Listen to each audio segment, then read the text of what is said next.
cet instant, en même temps que le son d'un coup de feu, choc puis violente douleur dans le dos.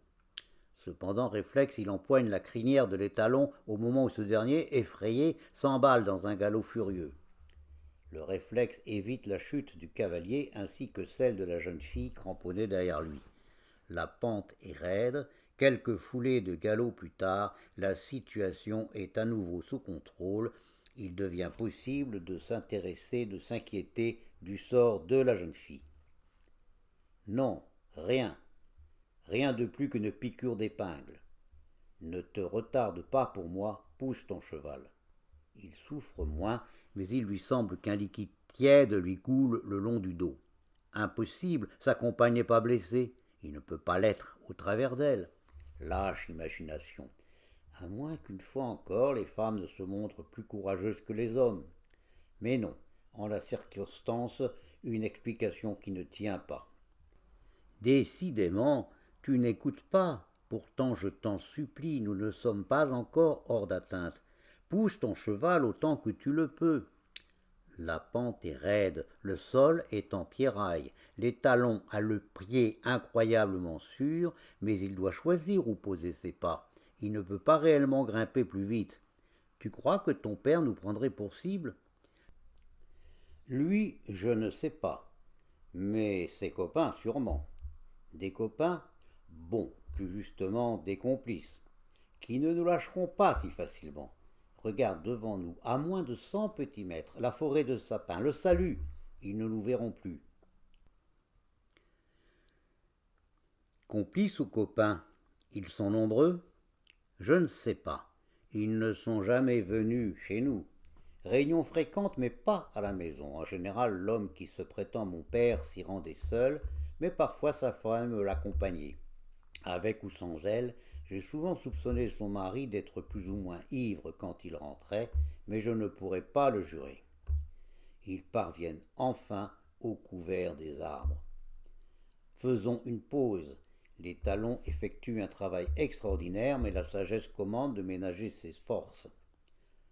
Non, non, plus tard, plus tard. Mais pourquoi? Pourquoi? La route. Il y a une route qui grimpe jusqu'aux neiges éternelles.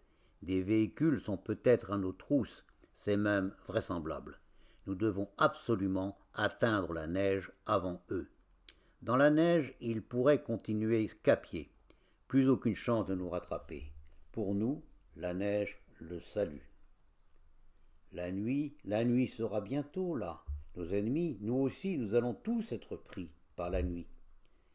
Ne t'inquiète pas de cela, tu le sais d'ailleurs, les nuits de neige ne sont jamais obscures.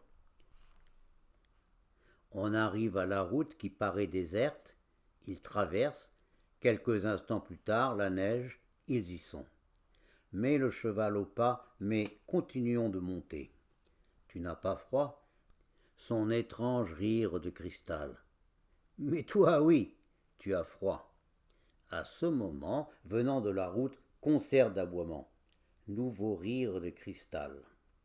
Ils sont devenus fous. Des chiens. Ils ont emmené des chiens pour nous pister. 2, peut-être 3. Mais nous sommes presque rendus, ils ne nous rattraperont jamais. Comment sait-elle tout cela? Une fille de la neige et du froid. Mon univers, c'est aussi simple que cela. Ton prénom, quel est ton vrai prénom? Tu n'as pas voulu de Colombine. Mystère. Mystère? Mystère, peut-être que je n'ai pas de prénom. Ou peut-être bien que je m'appelle Mystère. Mystère, tu ne trouves pas que cela m'habille bien? Neige, fatigue, douleur dorsale, bonheur d'être auprès d'elle, rêve ou cauchemar, j'ai la conscience qui prend l'eau, pense-t-il. Nous sommes rendus, pieds à terre, noue les rênes autour de l'encolure de ton cheval et fais le filet, envoie-le promener nos poursuivants le plus loin et le plus longtemps qu'il pourra. Levez le bras, giflez la croupe, la douleur est trop forte, le bras ne bouge pas. Aucun doute pourtant, les aboiements se rapprochent, les chiens sont déjà presque sur eux, piège mortel, une ombre fluide comme en rêve se glisse devant lui, les talons bondis, toujours le rire de cristal. Pincez, Pincé, seulement pincé sous le ventre, la surprise et les chiens, j'ai fait de ton cheval une vraie bombe. Viens, suis-moi, derrière ce bouquet d'arbustes. Est-ce que tu peux marcher? Oui, il marche. Est-ce que tu souffres? Oui, non. Il ne faut pas y penser, voilà tout. Regarde, nous y sommes, 5 marches à descendre mon royaume, je t'invite. Elle a poussé une porte, cachée sous la neige, une minuscule cabane tellement protectrice. Les chiens sont à la hauteur du bosquet, les chiens ont dépassé le bosquet. Tenus en laisse, les hommes courent derrière eux, tous entraînés par ton cheval. La neige a caché notre odeur aux chiens, la nuit a masqué nos piétinements aux hommes et aux chiens. Regarde, lit de fougères tout au long des cloisons. Nous allons y prendre un peu de repos. Allonge-toi, je reviens dans un instant. Je peux t'aider? Rire de cristal. Non, tu ne peux pas. Allonge-toi, je sors et je reviens. Elle est déjà dehors.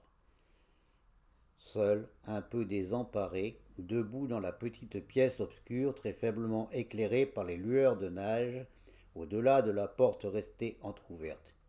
Immobile, debout, toujours cette piqûre impossible dans le dos, le monde tourne de travers, il y titube comme un ivrogne. Malgré lui, volontairement, il se laisse écrouler sur la litière. Bruissement, derrière la porte, c'est elle. Regarde, je m'appelle Mystère et je suis la sorcière au balai de fougères. Pose en riant son étrange instrument à côté de la porte. Il est tard. Sans nous, l'étalon va beaucoup plus vite qu'eux. Ils vont se lasser bientôt, et alors, demi-tour. S'ils ont compris que le cheval n'a plus de cavalier, ils vont chercher des traces de pas dans la neige. Ils ne trouveront rien. La neige est molle. Mon balai a facilement tout effacé les traces de nos pas et même de nos effluves. Tu as pu t'allonger sur mes fougères? Tant mieux. Es-tu bien comme cela? Ta blessure dans le dos. Comment c'est-elle?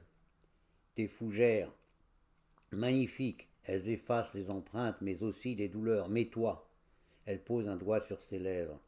Bien sûr, s'il t'a touché, il m'a eu, moi aussi, avant toi. Non, je ne suis pas plus courageuse, mais je n'ai presque pas souffert. Ma maladie peut-être, ou bien pour moi, la balle n'a fait que traverser, je ne sais pas. Mais pour tous les deux, les jeux sont faits.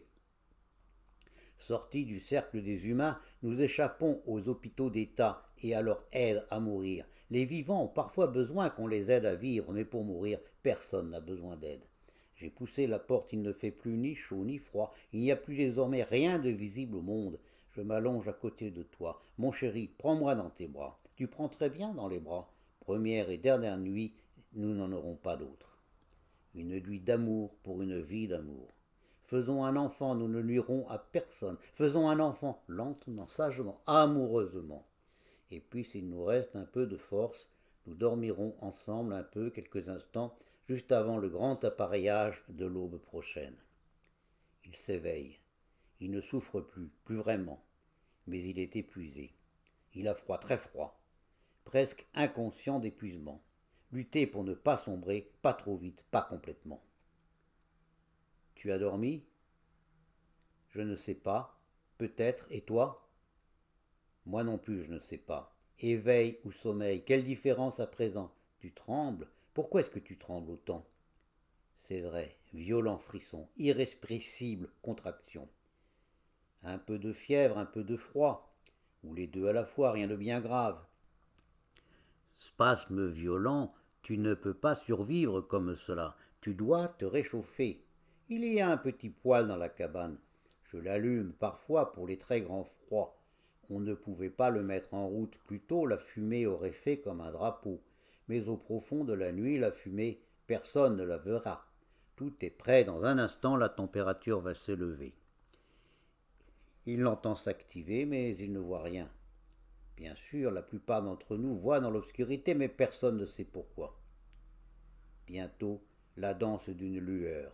Très vite, il fait moins froid. Elle se recouche contre lui. Tu trembles déjà beaucoup moins. Serre-moi dans tes bras, serre-moi le plus fort que tu peux, serre-moi comme si c'était la première et la dernière fois. La chaleur qui va venir, la chaleur qui vient, ce n'est pas bon pour toi, cela pourrait te tuer. Souvent comme cela, Il faut que l'un meure pour que l'autre survive. Non, en aucun cas, en aucune façon je ne veux te survivre. Si tu pars, je pars. Qui décide? Toi? Moi? Personne? Mais pour moi c'est du pareil au même. Si tu pars, je pars. La vérité est que nous partageons un monde très imparfait. Les êtres nés pour partager l'éternité ne peuvent y survivre. Les spasmes ont cessé, mais il lui semble que la fatigue gagne encore. Lutte farouche pour garder les yeux ouverts, lutte farouche pour ne pas sombrer dans l'inconscience. Je t'ai tout donné, même ma vie, et toi, tu ne peux même pas me veiller pour ma seule nuit d'amoureuse. Trahison, il a dû s'endormir, au moins un instant. Pardon, il veut demander pardon, mais même cela, il ne le peut plus. À nouveau la bascule. Avant de sombrer, une impression, un sentiment, un seul bras. Elle n'a plus qu'un seul bras, plus de bras gauche. Mais ce n'est peut-être pas vrai, ou peut-être un cauchemar, le dernier cauchemar. Nouvel éveil. Poignant sentiment de solitude. Le feu va s'éteindre, mais il éclaire toute la pièce. Trempé, il est trempé. Il se réveillait souvent comme cela quand il était enfant, mais il n'est plus un enfant. À ses côtés, personne, plus personne, seulement la jolie robe bleue, trempée, elle aussi. Des pas, des voix au-delà de la porte qui soudain s'ouvre, en grand. En un instant, la cabane est violée, envahie. On le tient, ils sont là. Non, il n'y a que lui. Il est seul. La malade s'est enfuie. Elle va contaminer tout ce qu'elle va croiser. On le secoue avec la plus grande brutalité. Parle, parle, qu'as-tu fait d'elle? Où est-elle? Où l'as-tu cachée? Enterrée. Laissons-le, même plus conscient, en train de passer. Personne ne peut plus rien pour lui. Une hospitalisation, hélicoptère, ambulance, urgence, et pour finir par une euthanasie.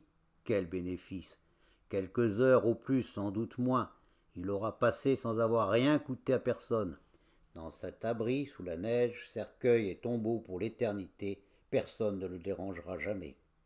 Sa compagne, la fille au sang de glace, vérité ou légende? Pas de fumée sans feu, pas de légende sans sa part de vérité. La vérité, qu'est-ce que la vérité sinon une légende à laquelle on a fini par croire? Bavardage insipide, il sent qu'il bascule à nouveau. Nouvelle naissance, aboiement pas très loin, mais il se rapproche. Debout devant la litière de fougère, mystère dans sa robe de grâce. Tu as rêvé, tu as crié pendant que tu dormais. Ne me raconte pas, ne te souviens pas. Filons avant qu'il ne nous rejoigne. Non, ne pose pas de questions, ni sur ma robe, ni sur quoi que ce soit d'autre. Lève-toi et cours. L'air vif multiplie ses forces, bientôt c'est l'évidence, il gagne sur les aboiements. Encore un petit effort, mon chéri, et ils ne pourront plus rien contre nous. Ils ne peuvent plus rien contre eux. Elle lui a pris la main, et de l'autre, libre, gracieusement et légèrement, a retroussé sa robe. Ensemble, ils courent, heureux, libérés, légers. Ils courent par-dessus la montagne, les neiges éternelles.